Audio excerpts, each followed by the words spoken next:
Hello दोस्तों, Arnab education point में आपका स्वागत है। इस वीडियो में हम बात कर रहे हैं बायोलॉजी और जनरल साइंस के कुछ मोस्ट इम्पोर्टेंट क्वेश्चन के बारे में।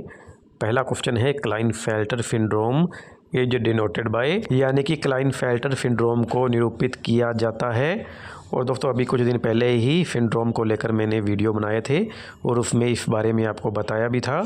दोस्तों मनुष्य यानी ह्यूमन में 44 क्रोमोसोम जो होते हैं वो ऑटोसोम्स होते हैं, जिन्हें हिंदी में कायिक गुणसूत्र या अलिंगी गुणसूत्र भी कहते हैं। इसके अलावा 2 सेक्स क्रोमोसोम होते हैं। मेल में एक्स और वाई क्रोमोसोम होगा और जो फीमेल होगी उसमें 2 एक्स क्रोमोसोम यानी डबल एक्स क्रोमोसोम होंगे। अब दोस्तों जो चौथा ऑप्शन आपके सामने है 44 + XY, ये एक सामान्य या नॉर्मल जो मेल है उसके क्रोमोसोम को डिनोट कर रहा है। लेकिन अगर हम थर्ड ऑप्शन को देखते हैं तो ये एक फीमेल के क्रोमोसोम है, लेकिन यहाँ पर 2 एक्स क्रोमोसोम के बजाय 3 एक्स क्रोमोसोम है और ऐसी फीमेल को सुपर फीमेल कहा जाता है और ये भी एक सिंड्रोम है। अगर हम सेकंड ऑप्शन पर आते हैं तो इसमें 44 + X0 डिनोट किया गया है, यानी कि इस प्रकार के सिंड्रोम में एक सेक्स क्रोमोसोम की कमी है और इसे हम टर्नर सिंड्रोम भी कहते हैं। अब हम पहले ऑप्शन पर आते हैं और ये क्लाइनफेल्टर सिंड्रोम को दिखाता है। इस प्रकार के मेल में एक एक्स क्रोमोसोम ज़्यादा होता है, यानी कि टोटल क्रोमोसोम ऐसे मेल में 46 के बजाय 47 यानी 47 होंगे। अब नेक्स्ट क्वेश्चन पर आते हैं, which antibody is called secretory antibody, यानी कि इस एंटीबॉडी को स्त्रावी एंटीबॉडी कहा जाता है।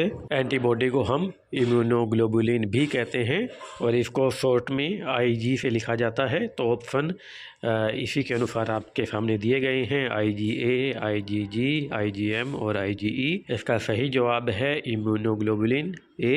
इसको सेक्रेटरी एंटीबॉडी इस वजह से कहा जाता है क्योंकि ये हमारी बॉडी के सिक्रेशन जैसे कि म्यूकस, स्वेट, टीयर्स और कोलोस्ट्रम, जो कि माँ का शुरुआत का दूध होता है बच्चे के पैदा हो जाने के बाद में, उसमें पाई जाती है। तो सीधा सा प्रश्न ऐसे भी आता है कि कोलोस्ट्रम में कौन सी एंटीबॉडी पाई जाती है, तो इसका आंसर भी IgA ही होगा। अगला क्वेश्चन है फेशियल नर्व इज, यानी कि फेशियल तंत्रिका होती है। ऑप्शन है मोटर यानी चालक, सेंसरी यानी संवेदी, मिक्स्ड यानी कि चालक और संवेदी दोनों ही प्रकार के इसमें फाइबर हों, और चौथा ऑप्शन है नन ऑफ दीज। हमारी बॉडी में 12 जोड़ी क्रेनियल नर्व होती है। इसमें से जो फेशियल नर्व है ये 7th क्रेनियल नर्व है और ये नर्व हमारे फेशियल मूवमेंट और एक्सप्रेशन को कंट्रोल करती है। हमारी क्रेनियल नर्व में 5th, 7th, 9th और 10th क्रेनियल नर्व मिक्स्ड प्रकार की होती है। अब नेक्स्ट क्वेश्चन पर आते हैं और क्वेश्चन है कि the cell mediated immunity inside human body is carried out by, यानी कि मानव शरीर में सेल मीडिएटेड इम्यूनिटी का निर्माण होता है। ऑप्शन दिए गए हैं एरिथ्रोसाइट यानी कि RBC, दूसरा ऑप्शन है T लिम्फोसाइट, तीसरा ऑप्शन है थ्रोम्बोसाइट और चौथा ऑप्शन है B लिम्फोसाइट। थ्रोम्बोसाइट हम प्लेटलेट को ही कहते हैं। इसका सही आंसर है T लिम्फोसाइट और T लिम्फोसाइट के द्वारा ही सेल मीडिएटेड इम्यूनिटी का निर्माण किया जाता है। वहीं जो B लिम्फोसाइट होती है उनके द्वारा एंटीबॉडी मीडिएटेड इम्यून सिस्टम का निर्माण होता है। कुल मिलाकर देखा जाए तो T लिम्फोसाइट और B लिम्फोसाइट मिलकर हमारा इम्यून सिस्टम तैयार करती है। T लिम्फोसाइट को लेकर अभी कुछ दिन पहले ही मैंने वीडियो अपलोड किया था जिसमें T लिम्फोसाइट के बारे में पूरी जानकारी दी गई है और सेल मीडिएटेड इम्यून सिस्टम के बारे में बताया गया है। नेक्स्ट क्वेश्चन है ring worm is human caused by, यानी मनुष्य में रिंग वॉर्म का कारण है। ऑप्शन है वायरस, बैक्टीरिया, फंजाई और निमेटोड्स। रिंग वॉर्म एक स्किन इन्फेक्शन है जिसे हम हिंदी में दाद भी कहते हैं। ये फंजाई की वजह से होता है, यानी कि ये फंगल इन्फेक्शन है। अगर इस तरीके की कोई समस्या होती है तो डॉक्टर एंटी फंगल क्रीम लिख कर देता है। नेक्स्ट क्वेश्चन है single unit membrane organelle is, एक स्तरीय झिल्ली युक्त कोशिकांग है। ऑप्शन दिए हैं राइबोसोम, माइटोकॉन्ड्रिया, लाइसोसोम और क्लोरोप्लास्ट। इसी तरीके से आपसे डबल मेम्ब्रेन वाले कोशिकांग या ऑर्गेनेल के बारे में पूछा जा सकता है। इन ऑप्शन में से माइटोकॉन्ड्रिया और क्लोरोप्लास्ट जो हैं ये दोनों ही डबल मेम्ब्रेन वाले ऑर्गेनेल हैं। अगर पहले ऑप्शन राइबोसोम की बात करें तो इस पर कोई मेम्ब्रेन होती ही नहीं है, यानी कि ये बिना मेम्ब्रेन वाला कोशिकांग है। तो इस क्वेश्चन का सही आंसर है लाइसोसोम। लाइसोसोम सिंगल मेम्ब्रेन वाला ऑर्गेनेल है।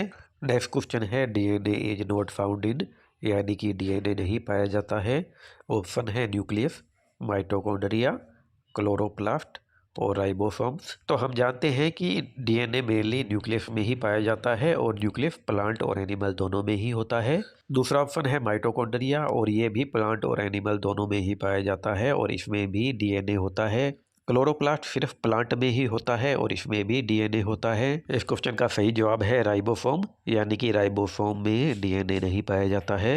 नेक्स्ट क्वेश्चन है uric acid is main excretory product in. Hindi में यूरिक एसिड मुख्य उत्सर्जी पदार्थ है।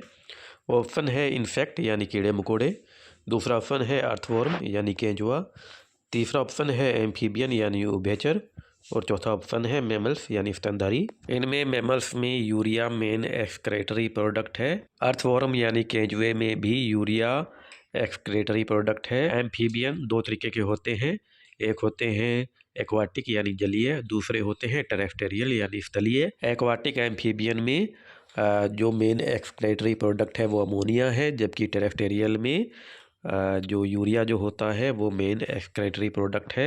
अब बचा है इंसेक्ट यानी कि कीट, और इनमें ही जो यूरिक एसिड है ये मेन एक्सक्रेटरी प्रोडक्ट है। नेक्स्ट क्वेश्चन है which hormone has anti insulin effect, यानी कि कौन से हार्मोन का प्रभाव इन्सुलिन के विपरीत होता है। ऑप्शन है ऑक्सीटोसिन, कोर्टिसोल, एल्डोस्टेरोन और ग्लूकागोन, और इसका सही आंसर है ग्लूकागोन। आपको पता होगा इंसुलिन के द्वारा ग्लूकोज को ग्लाइकोजन में बदल दिया जाता है और ब्लड में ग्लूकोज को कम किया जाता है। वहीं ग्लूकागोन के द्वारा ग्लाइकोजन को ग्लूकोज में बदल दिया जाता है और ब्लड में ग्लूकोज की मात्रा को बढ़ाया जाता है। इसमें दोस्तों एक ऑप्शन कोर्टिसोल भी है जो कि ग्लूकोकोर्टिकोइड होता है। इसके द्वारा इंसुलिन सिक्रेशन को सप्रेस किया जाता है और ये स्ट्रेसफुल कंडीशन में काम करता है।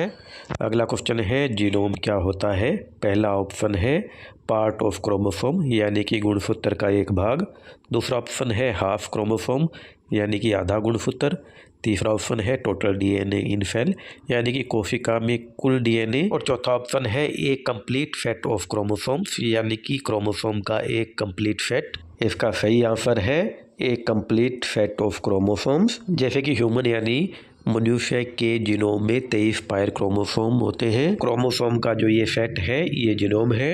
अगला क्वेश्चन है कि किस जीव के ब्रेन में कार्पस कैलोसम पाया जाता है। तो दोस्तों जब आप नर्वस सिस्टम पढ़ते हैं तो उसमें साफ लिखा आता है कि कार्पस कैलोसम जो होती है ये जो मैमल्स यानी स्तनधारी जो होते हैं उनके ब्रेन की विशेषता है। तो इसका सही आंसर आएगा एलिफेंट यानी कि हाथी।